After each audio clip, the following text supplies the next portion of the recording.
That's unacceptable. And who's been held accountable for this disaster? No one. Who has the president fired? Who has offered their resignation? Which of the planners at the Department of State or the Department of Defense or the National Security Council has been relieved of duty? No one. And as long as it takes, I will continue to draw attention to what happened at Abbey Gate and to demand accountability for it. If I'm still here on the floor doing this in 2023, so be it. 2024, so be it. Until somebody is held accountable. And I don't care who the president is. I don't care what administration it is. I want to see accountability for what has happened in Afghanistan, what happened to those service members, and what happened to those hundreds of civilians who are even now left behind enemy lines to the enemy. Now, we've seen this movie before. Back to Vietnam. In Vietnam, we watched as the experts in Washington sent lying to the American people. And what happened to the people who planned that disastrous war over all those years? Nothing. They went on to their board seats. They went on to collect their fat pension checks. They went on to be celebrated. And who was left to pick up the pieces? I would just note one other thing about the situation we're in vis-a-vis these nominees. While I can ask that there be a vote on the floor of the Senate, I certainly can't prevent that vote. So you might ask yourself, why in the world, if these nominations are so important, and by the way, I agree that these are leadership positions. That's in fact why I'm asking for a vote. These are leadership positions of the Department of State in this case, the Department of Defense in other cases. But why in the world haven't we voted? I can't prevent a vote. None of my colleagues can prevent a vote. And the answer is, ask Senator Schumer. My friends control the floor. Senator Schumer is the majority leader of the United States Senate. And what has he had the Senate been doing? Well, not much.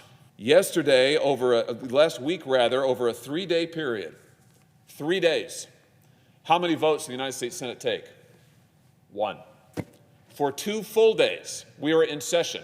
How many votes did the United States Senate take on any subject? 0. If these were such pressing priorities, why isn't the Senate Majority Leader putting them on the floor for a vote? I have no earthly idea, other than apparently he just can't get his act together to do it. Here we are. It's 2:15 in the afternoon on a Thursday. Are we voting? Nope. How many votes have we taken today? 1.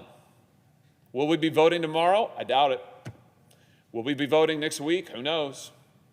Apparently, it's not that much of a priority. So Senator Schumer has a lot to answer for in many regards, not least his defense of the indefensible Afghanistan debacle and the loss of life there. But he also should take a look in the mirror, and I humbly suggest that my colleagues across the aisle might want to question him as to why these nominations that they insist are so important aren't being put on the floor to be voted on. I'd be happy to vote on them anytime, but I am not going to consent to waving them through and waiving regular order until there is some accountability for the disaster that this administration has pushed upon this country and upon the people of my state. Something that he asked me, something that he told me, go fight like hell. And that's exactly what I'm going to do until there is accountability for the worst foreign policy crisis this country has suffered since the Vietnam War. Now we hear from our friends on the other side of the aisle that our insistence that we actually vote on nominees is unprecedented. I would humbly suggest that the crisis into which this president has led this country is unprecedented. In my lifetime, it is unprecedented. And then to celebrate that operation as an unqualified success, an extraordinary success, I believe was President Biden's words. Really, an extraordinary success. It's time that there was accountability. And so is this a protest that I am lodging by asking the Senate to actually vote on these nominees? You bet it is. You bet it is. Because we don't need more leadership of the same kind in the State Department. We don't need more leadership of the same kind in the Department of Defense. We need different kind of leadership.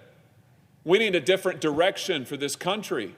And until there is accountability, I'm going to ask that the Senate do the simple task of its job, which is to actually vote on these nominees.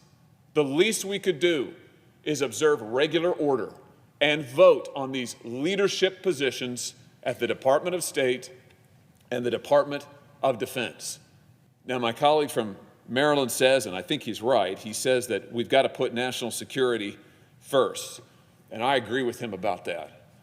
And that begins at the top with the President of the United States and the leadership of the Department of Defense and the Department of State. But I, for one, am not going to stand by and look the other way while this administration systematically endangers our national security, imperils the American people. I'm not willing to do that.